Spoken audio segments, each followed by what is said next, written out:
Coin. Hey there, YouTube coin community. This is Dustin with CoinOp. First, I'd like to wish everybody a happy Father's Day. If you are out celebrating Father's Day, well, happy Father's Day to you. If you're not out celebrating it, well, I hope you're doing something nice for your father for his Father's Day. Anyhow, today I wanted to show you two articles that came to my attention that I wanted to share with everyone else. The first one is from Coin World. Now, Robert Lawson showed me this article. Now, Coin World had put out this article. It is on the Washington Quarter Sacagawea dollar mules. Now, these are technically a double denomination. What had happened was the adverse had a Washington Quarter adverse, and the reverse die that they had used to strike these had the reverse of the Sacagawea dollar. Now, they were supposed to be running the Sacagawea dollars, and somehow a Mint employee ended up messing up and put the wrong adverse in. Now, they did strike a whole bunch of these, but a couple bins of them got quarantined and destroyed, and they caught a large majority of them before they left the Mint. However, 16 of them did leave the Mint that they know about. Now, out of the 16, this one that you're looking at was number 12 out of the 16 that this gentleman, Tommy Bolak, has purchased. He now owns 12 of the 16 known examples. Now, this one he just bought just in this past May 7th, and he paid $85,000 for this coin. Now, he did purchase it from Fred Weinberg, which, if you're not familiar with Fred Weinberg, he is an error coin guru and very, very well known. I'll post a link to one of Fred Weinberg's pages in case any of you guys want to see anything. I'll also post a link to this article in case you'd like to read this article, because it is very interesting. What this Bolak guy is actually doing is he's trying to buy up as many of these Sacagawea dollar mules, because there are only just a handful of them. So the more of them that he owns, the less of them are on the market, which increases their value. So currently, he paid $85,000 for this one. Now, do keep in mind, if you do come across one of these Sacagawea quarter dollar mules, if you're out searching, these are on the 2000 Sacagawea dollars. Now, chances of finding one of these are very, very slim. But if you were to find one, make sure you send it off for third-party grading. There are a lot of companies that make replicas of this coin. This is a very, very popular coin, and there are a lot of replicas. They're not necessarily fakes. They are literally made as a replica, and they should be marked copy. But on the same end, there's also fakes. Anytime there's a high dollar coin, somebody is going to fake it. So do be very careful with these.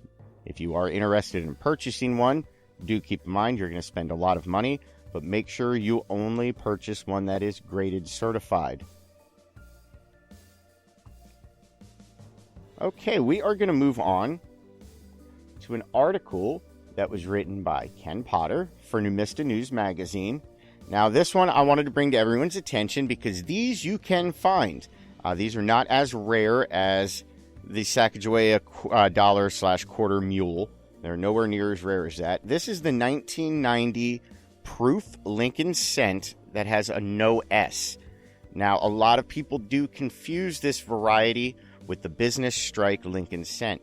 If you reach into your pocket and you pull out a Lincoln cent and it says 1990 and it does not have an S on it, it is not the 1990 proof no S. Coins in your pocket were struck for business strike. Those are made for circulation.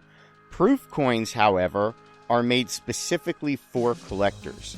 Now, these coins have a completely different finish. They have a lot more detail. They have a squared off rim. They're just an all-around, very eye-appealing, beautiful coin. And they look very different than the coins you standard find in your pocket. Now, this was an article, as I said, from the Numistmatic News Magazine that was written by Ken Potter. And this is on a 1990 proof no S that just recently turned up in a collection. Now, this coin has an estimated value of upwards of $10,000. So this is a heck of a find to just find sitting in your proof set. And this is a perfect example of why it pays to sometimes go and pull out some of the stuff that you have had put aside for many years and just go through it and look. This gentleman who ended up finding this 1990 proof no S had heard about it And he knew he had some proof sets he had them put away, and he heard about it but didn't really give it too much mind. After many years, he heard about it again and decided to pull out his sets and look. Lo and behold, he happened to have one of those proof sets that had the 1990 with a no S, making it a very, very valuable variety. Now, the 1990 proof no S, it is believed to be right around 200 examples are out there, so you can find these. They have not all been found. You can find these. So if you do have proof sets, or you're ever out at coin shops looking around at proof sets, make sure you check those 1990 proof sets and see if you happen to have one of those very rare 1990 no S Lincoln cents. Now, I do suggest taking a look at Ken Potter's article, reading this article, because he does go into detail of the different no S coins that can be found in proof sets that are very, very valuable. Everything from the no S dimes to the no S Eisenhower dollars and no S Jefferson nickels. So his article has a lot of just very useful information. I will post a link down to his article for that. And once again, that was in Numista News magazine. Well, we hope you enjoyed that video. I know this one was a little bit shorter than I typically would like to do, but this was just a quick video. I wanted to show you some very interesting things going on in the numistic world. One with the Sacagawea dollar. That was just a very large sale, and it's just something that's really cool. I mean, I love those Sacagawea dollar quarter mules. I just think they are really, really wild. It's a very rare coin to even see. And then, of course, the 1990. I'm an error and variety coin fanatic, so anytime something like a 1990 proof no S even comes up for sale, I like seeing and knowing about it. So I figured I'd show that to you as well. If you would like to help our channel, you can do so by hitting the thumbs up button. The more you hit the thumbs up button, the more it encourages YouTube to share our content with more and more people. Of course, you can always subscribe. Subscribing definitely helps us out, and we'd love it if you would subscribe, get our notifications, stay up to date with everything that we are doing. We do have a Patreon. You can always donate financially to our Patreon. We do have a link to our Patreon at the top of our channel page. I am doing updates and various things on it. I hadn't really utilized the Patreon until pretty much now, even though I've had one for a long time. So stay tuned on that, because here in the next week or so, it's going to totally revamp.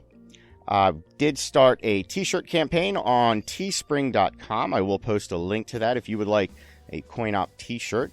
Go check that out. There will be a link down in the comments.